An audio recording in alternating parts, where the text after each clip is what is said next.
Hello everyone and welcome to this, our QUIC Q3 webinar, which as always is exclusive to the participants in the 2025 Quarterly Intelligence Cohort.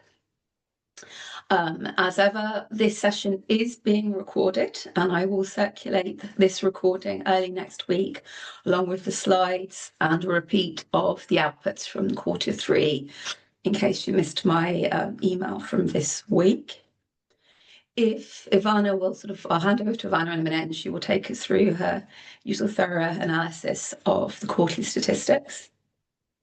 If you do have any comments or questions, we will have time to look at these at the end of the session. So please do type these into the box at the Q&A box at the bottom of the screen, and then I will address these to her as we can come to the end of the session. On that note, I am short and sweet. I'm going to hand over to Ivana. Thank you, Ross. We have such a nice rhythm in this, don't we? As always, we have prepared slides, so I am going to share them. If you can just let me know if you can see them. Perfect, we can see them. All right then. So let's start. Oh, but I cannot see them. I'm sorry, can you still see them? You can still see them. Can you see them now? No, I can't. Give me a second.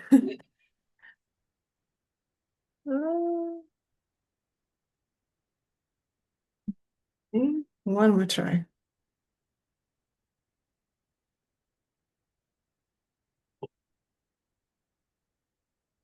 We can see them. Can you now see them? Yes. Okay. So now I can see what I'm speaking about. All right then. For this session, we are going to talk about the biggest quarter for the UK, for the Q3, and how the English UK members participating in QUIC fared in that period.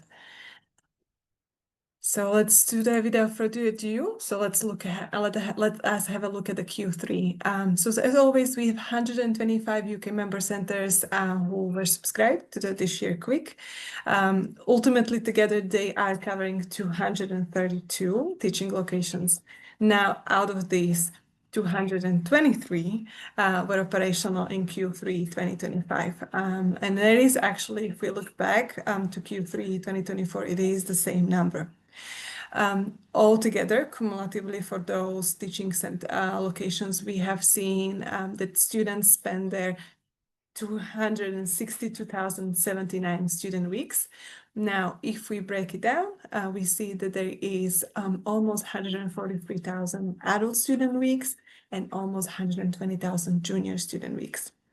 So if we do that proportion, juniors to adults, we are going to have 46% of the total student weeks, they were made up by the juniors, and then 54% they are going to be made up by adult student weeks. And it is actually kind of that slow trajectory going up in terms of the increase in proportion of junior student weeks. So we had 40% in Q3 2019, but more importantly, we have 45% in Q3 2024, and now we have 46%. Again, it's going to be a cumulative effect of also seeing declines in adults, but not seeing as steep declines in juniors. So it's not just for this quarter, it wasn't because, again, we saw a huge increase or well, 1% is not a huge, but an increase in junior weeks, but it's rather that we saw a steeper decline in adults than we have seen in juniors. And this is where you can kind of see that performance. This is always done on like-to-like basis. So we are comparing apples to apples, the same centers reporting in Q3 2024 and then in Q3 2025, also compared to 2019. So That being said, so if you look at this type of a reporting, we will see that overall we saw a 12% decline for student weeks between Q3 2024 and Q3 2025. Now, there is a difference between juniors and adults, as I mentioned to you. So we have 9% decline compared to in juniors between those respective periods. And then we have 15% decline in terms of adult student weeks in between the respective periods. I think we are nicely moving away from the 2019. I think going into 2026, we will completely leave comparing to 2019 because it's so far away. But it's still here kind of is presented, and it does shows us that the recovery was a little bit slower than what we saw in Q1 and in Q2 2025.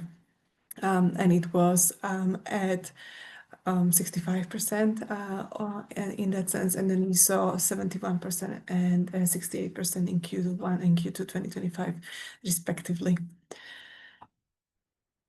I think this is something that is always the most interesting, or the information that you're kind of looking into to understand the source markets.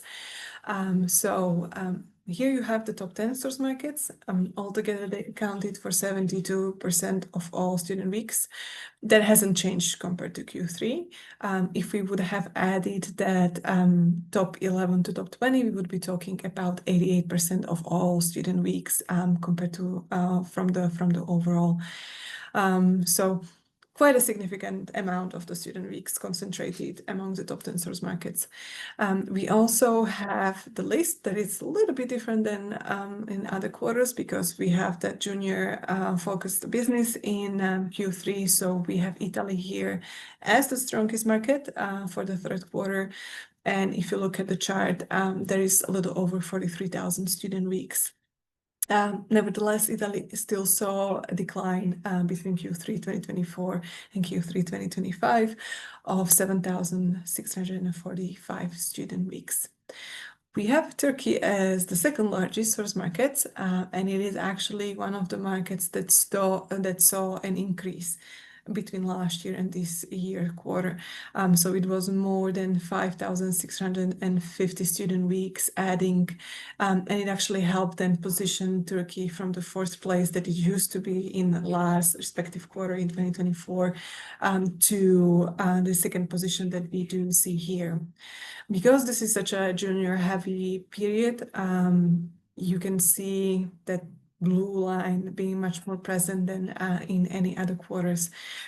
So you have Italy, you have Turkey, you have Spain, you have Argentina, that were actually the top 5 source markets, and they together represented 57% of all junior student weeks that were spent in Q3 2025. So more than half of the volume concentrated, a little over the half concentrated between the 5 markets.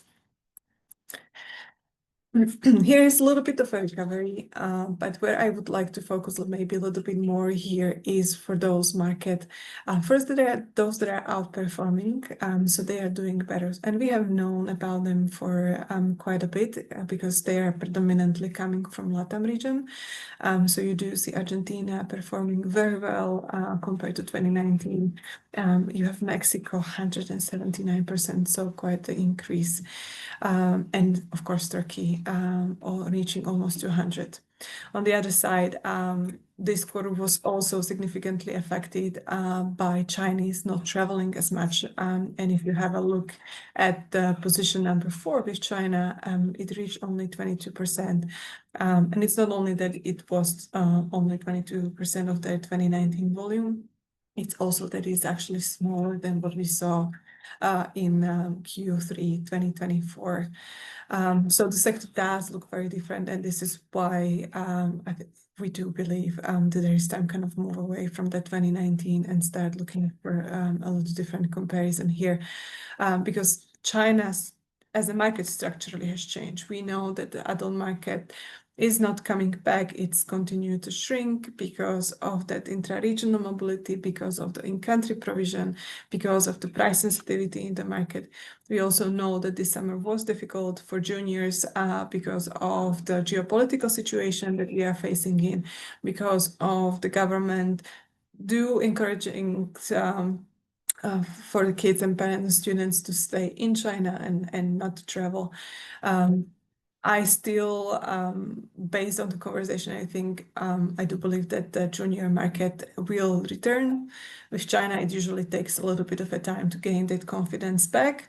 Whereas with the adult market, I think that part of it, not 100%, of course not, but part of it will inevitably never return back. This it has to be one of my favorite slides, just because of the colors and all of the information. For those who have seen me presenting before, they know I like a complex slide with a lot of colors and a lot of information. But this is where we always kind of look how different the individual quarters look like in terms of the source markets, where they are in position. And also, again, it does highlight the importance of quarterly reporting, especially when you have such a large proportion of the business happening in Q3 and how different that looks outside of the rest of the year. So I think the first thing we will notice on the very far, and this is my left side, is the Q3 2024. On the very far right, we have Q3 2025. You see Italy ranking there in both instances first, but because we saw such a strong performance of Turkey, you see Turkey popping up from that fourth position to the second position, outperforming Saudi Arabia, who didn't see a significant increase in Q3 2025. We also see China dropping because of such a significant decreases that the market actually have seen. And then you have little variation. You have, for example, Switzerland dropping up completely from the top 10 source markets, but you have Argentina coming up, fifth, their strong junior market. You have Japan being fairly stable. And as it comes with Brazil, it tends to be a little bit more volatile of market, so it moves around with the positions, even if you look across all the quarters. So for Q3 2024, it was actually ranked as a fifth market. Then in Q4 2024, it dropped down to the seventh position. Then Q1 2020. That should be 2025. It went up to the fourth position, remained at the same level in Q2 2025, and then it dropped again a little bit. So there is difference. There is also a little bit of volatility in that market. Beauty of QUIC reporting is also that you see very granular data, not only that it's coming quite quickly in a matter of the quarter ending, but they are also very granular. So what we are seeing here is a little bit of a comparison of the student weeks that we had in Q3 2024 on the junior side, and then the same type of weeks that we have in Q3 2025. So ultimately, if you look at the list, it is stable in terms of who is listed there. There is no huge changes. What are changes is definitely the ranking. So yes, Italy is still remaining the first, but you see here also Turkey coming up, and look at the difference in the volume. We used to have 8.8 thousand student weeks from Turkey for juniors. We are talking about 13,000. One of the reasons when we spoke to the schools and kind of seeing the changes, we know that the sector was affected by not also being able to get visas to Ireland. So part of the mobility has definitely shifted towards the UK, and UK was able to benefit from a more difficult situation for Turkish students to obtain visa for Ireland. We have China on the third place for juniors, but the difference in volume is significant. And then we have Argentina nicely coming up. Argentina had this tendency over the last few summer quarters kind of popping up and increasing in their position. So it's a market that is nicely growing for junior segment, and it's becoming, you see, like it made the top 5. So it's becoming quite a strong market for juniors. We have the same analysis done for adults.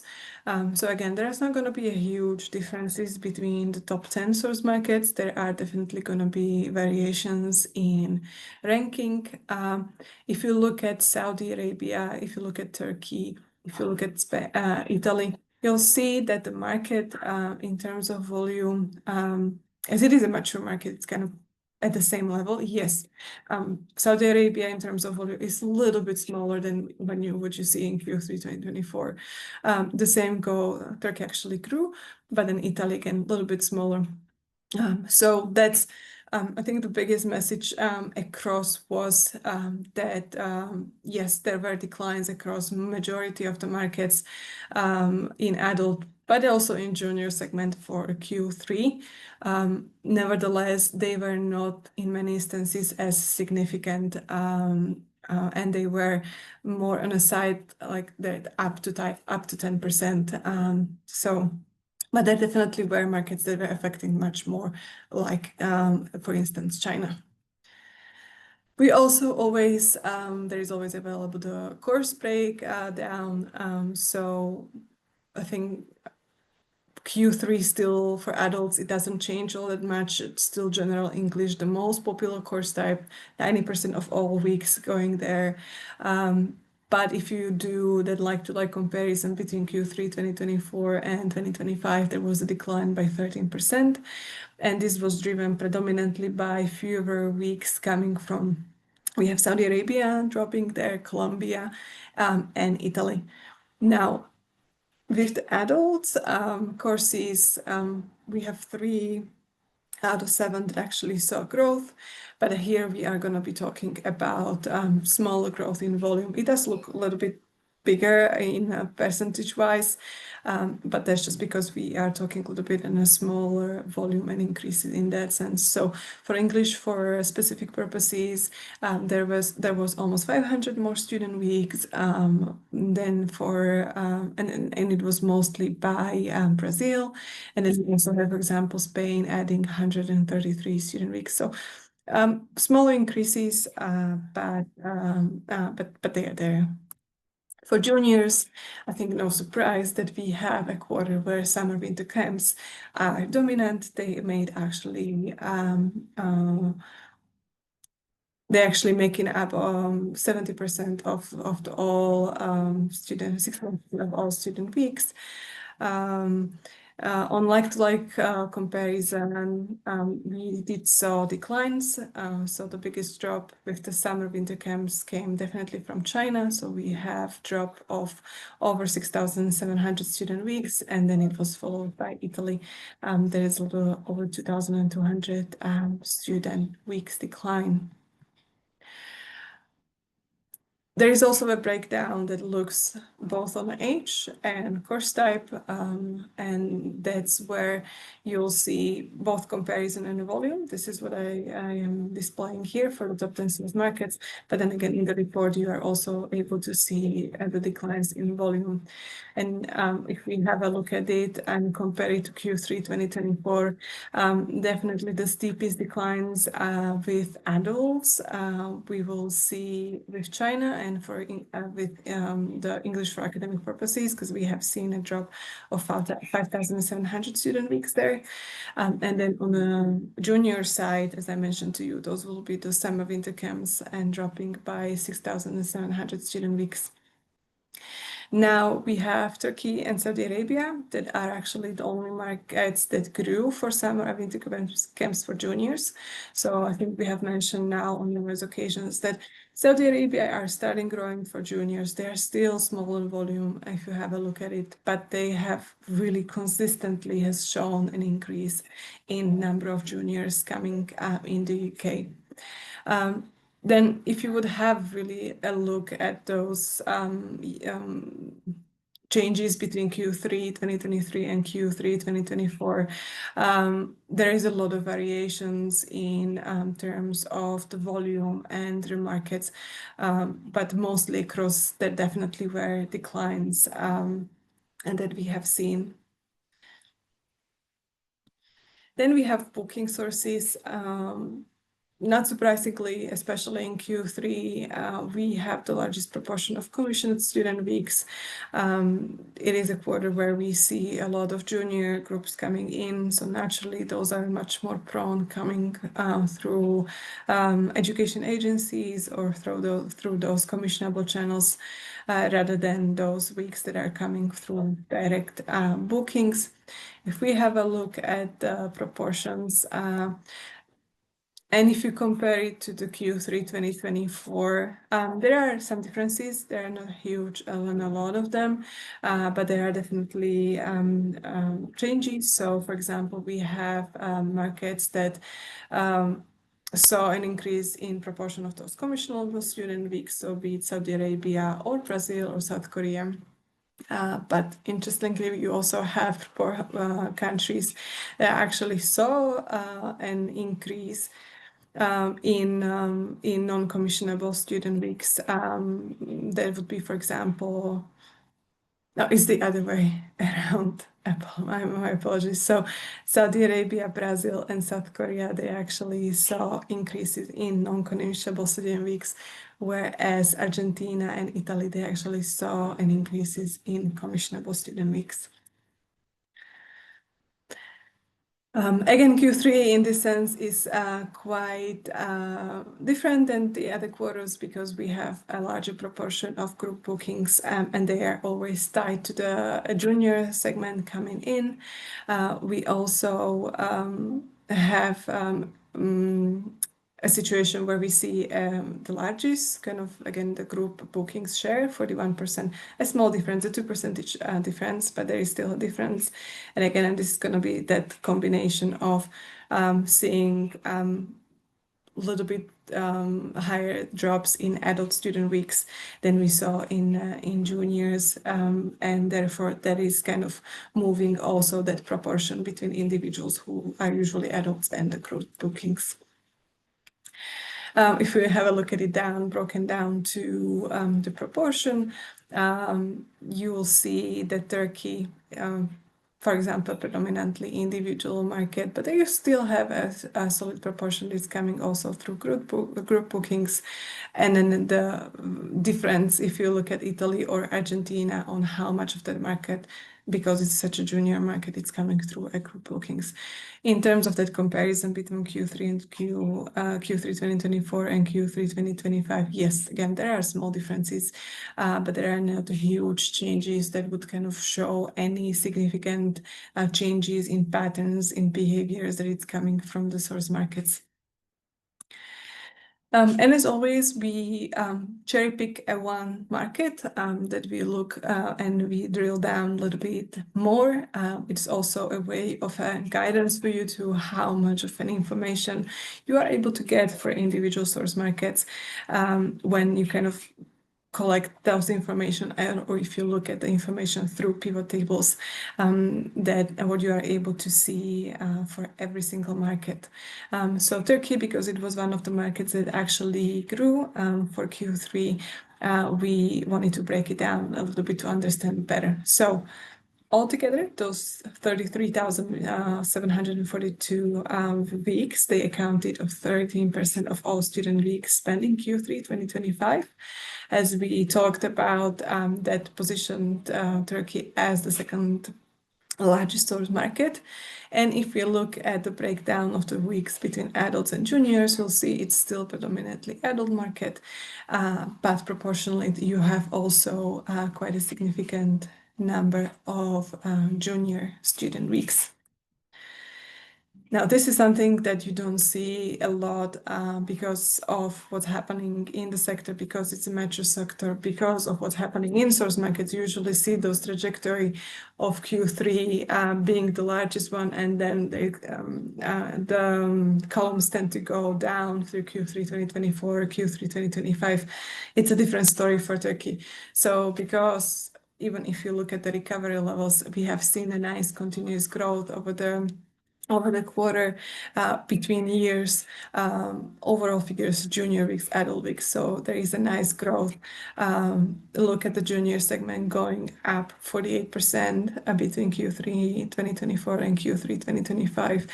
And even in a market where we see a lot less adults traveling generally, we still see an increase of adult weeks coming from Turkey. Yeah, this is looking at the recovery level compared to 2019 and how much it actually outperformed their 2019 volumes.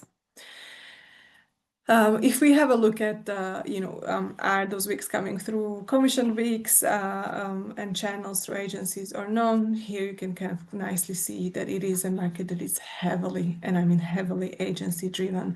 You see a very small proportion of those student weeks coming in through different channels. The individual and group bookings, again, they usually very nice reflect the composition of the market. So you do see that there is a lot more individual bookings, so 71% compared to 29% of the group bookings. Nevertheless, you do see that increase in group bookings, how nicely it continued to add to the proportion. So you have that junior segment from Turkey continues coming and growing.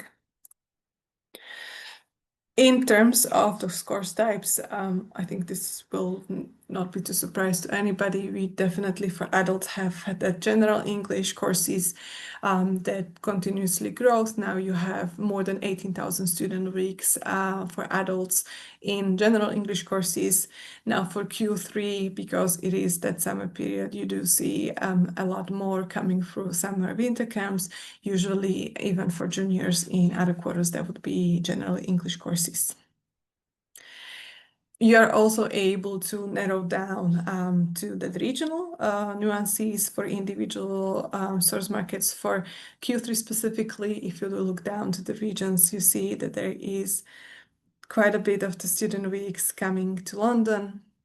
And even if you have a look at the breaking down, if we break it down to cities individual, you see that those top destinations would be London, Brighton, Cambridge, Oxford, and Bournemouth, where we see most of the weeks coming.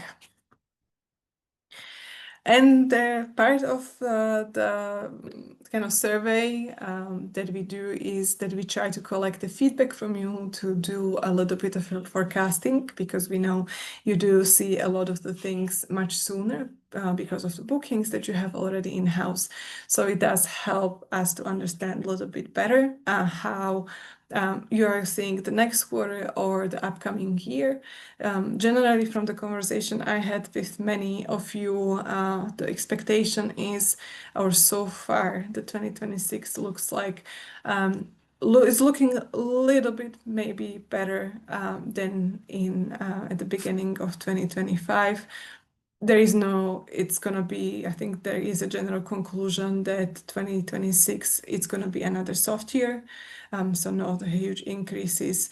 And I don't think that's something that will be ever maybe happening for the sector, as it has reached that level of maturity. And because we have seen such a changes in the sector as a whole, but to kind of being around that mark of being stable, maybe seeing increases in some of the markets, despite the geopolitical situation and despite the economic downturn in the individual source markets, that it's still difficult, challenging, but maybe a little bit more on that positive side, very cautiously positive. So with that being said, when we ask to kind of estimate the student weeks for the full 2025, because we don't have the data yet compared to 2024, I think there is a general agreement that it's going to be lower. And I think we saw that in the data for Q3, and that usually affects the whole year. So 30% actually think that those volumes will be 5 to 10% lower, and then you have 18% saying it's about 11 to 15% lower. So I think generally speaking, we will be somewhere in those brackets of a decline between 2024 and 2025. At the time of that of the survey, so it was 2-3 weeks ago, it was closed. We asked you also where you kind of have that capacity booked for Q4 2025, and at that point you still see that Q4 maybe it's still a little bit more difficult of an outlook, because the capacity for 42% was only at 25 to 49%. But you also have schools that were almost at 100% of their capacity, although a very small proportion of the market. We also try to look at that forecasting, which is now very difficult to do, but I'm asking you where you see a little bit in your books for Q4 and Q1 2026 compared to same period for previous year. And again, there is a general agreement that you are either at about the same level, so you see the 29%, or then there are decreases between the 10 to 14%, and then, or the second largest is actually between 15 to 24%. So 62% of the market do predict that it's actually going to be smaller than in previous year. And the last question that we ask is kind of the expectation for Q1 2026 and compared to Q1 2025. And in that sense, you see there is a lot of an agreement, that is probably a consensus among the respondents that it's going to be about the same level. We have also a few little bit more optimistic. That's where I was kind of saying that that is probably going to be a soft year, but you do see a small signs also about the positivity that it might be a little bit better than what we saw in 2025. And this is the last slide I wanted to show you. And now we can go to questions if there are any. Thank you, Ivana. So let's have a very detailed analysis of the summer, and in some it looks like it was not the best year. On average it was 12% down, but huge variations across different source markets. And overall, I think some members felt it wasn't actually as bad as they had predicted in previous quarters. We have a few questions, and these tend to be actually more about the scheme as a whole rather than this quarter's data. I'm going to read the first one to you, and if you don't want, I'll take it first and then get you to add on sort of the answer. So the first question is from an anonymous attendee, and they've commented on how interesting the insights are as usual, but have said that they think that the sample size of 125 member centres is disappointing, and have asked if English UK can make reporting of numbers and data a mandatory condition of being a member. Just to sort of put it into context, at the start of the year, which is when I'm sort of talking about the percentage of members that are participating, we had actually in the QUIC scheme, we have 41% of the entire membership that are participating in this quarterly data scheme.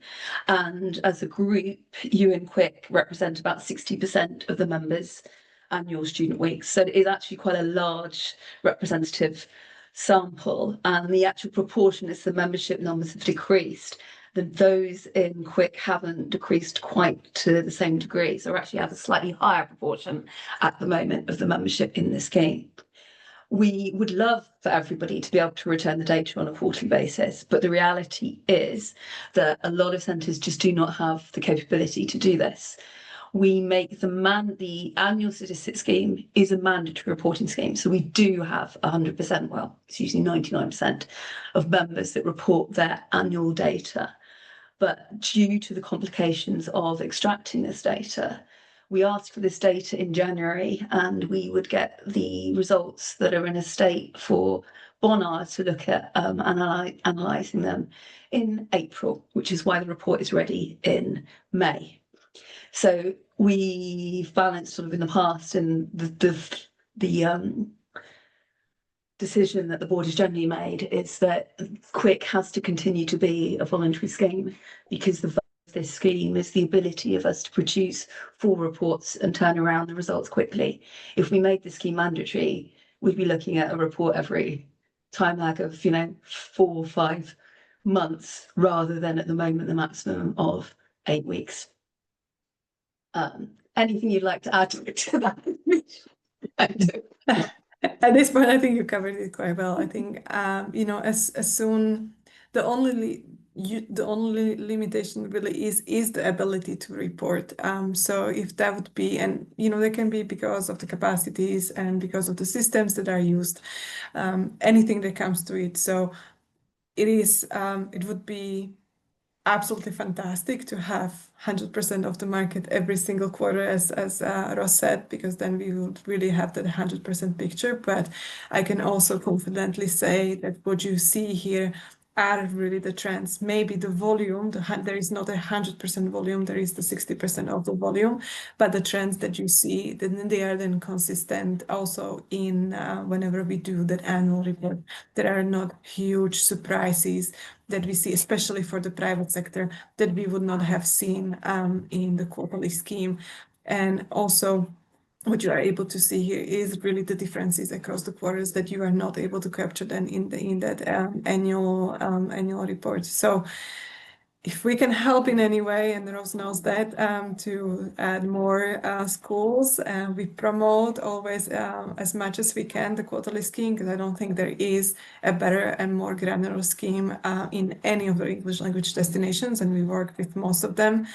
It would be great, but given the current circumstances, I think this is where we are at. And then if that gets any better, if you talk amongst each other and encourage more people to join, that would be terrific. And that's exactly what I was going to say as well, Ivana, that you guys that are in the scheme, we value the work that you do, and I think you value the statistics you get. And really, you can be our greatest advocates, because it really is you telling others in the membership how you use the scheme and how much it is worth it to you, which may bring them to think about the work that they have to put into extracting the statistics that makes it worthwhile for them joining as well. As ever, the QUIC scheme opens up for new members ahead of the Q1 report. So the recruitment period for the QUIC 2026 scheme will be late January till late March 2026. We'll do the usual campaign, but unfortunately we have seen that we tend to only have a few new joinees because of the issues that I've spoken about, the multiple systems that people use or don't have. And so they just don't have an easy way of accessing the statistics that we need in order to keep the scheme providing valuable insights to you guys and to the membership as a whole. So talking about the annual and the quarterly moves us nicely on to the next question, which is from Mary from King's Young Learners, which links the two schemes. So we've got the annual data submission, which, as we know, the entire membership have to submit, and the quarterly statistics scheme, which is this voluntary scheme that around 60% of the student weeks are represented. And Mary has got two questions. The first question is talking about the two different schemes, and she says, given the continued increase in juniors and the need for more than ever to get statistics, given the continued increase in juniors and the need more than ever to get statistics from all member centres, are there any plans to include further analysis on junior statistics in the annual returns? In other words, the returns everybody has to send in, is there going to be any more detailed analysis on juniors in this? Do you want to take this on first, or do you want me to answer? Do you want to go first and then I can add? Let's switch it up. Of course. Yeah, let's do that. I think there is multiple layers to the question. So the first one, I know that those returns, well, the first part is the technical part. So I know they are very standardized in a way how they are reported because of the systems that are in place. So that would be one thing that would have to be adapted and changed for us to get a little bit more granularity on the junior data. With that being said, I still think that the biggest, so there has to be a competitive advantage and an added value of that quarterly scheme, and then the information that it's coming through that, and this is how we are able to distinguish that annual scheme and then the junior and the quarterly scheme that we are running together. I think we can add some of the analysis. I'm not against it, but we'll have to look at the technical solution to it, how much of a granularity we are actually able to add to collect that information. And again, and it's going to go back, and if all the members are actually able to report that information. Indeed. And to sort of add in a little bit of additional context into the technical side. As many of you will know, we're actually in the process now, after many years, of updating the English UK website, and it's a project that the comms team have started working on and will sort of take place with the hope for the actual core website to launch in early summer next year. At the moment, our annual data collection is linked to the existing English UK website, and we have limited ability to change the information that we collect through this route. So we've not even been able to look into modifying to any great extent the information that we collect whilst we're tied to that website. As we move forward, once sort of the jazzy front-facing website is developed, the next stage will be sort of looking more at the insights behind it and investigating possibilities around that, which may give us a little bit more flexibility. But it is, with everything sort of IT related, it is a long-term sort of project, because as Ivana has sort of alluded to, there's multiple levels of that we have to verify, which is the information that the majority of the centres can collect, what's on our wish list, but what in reality can be submitted. The complications of, I think it's 6 different software companies that are involved with sort of substantial members of the membership, plus those that actually don't use software at all.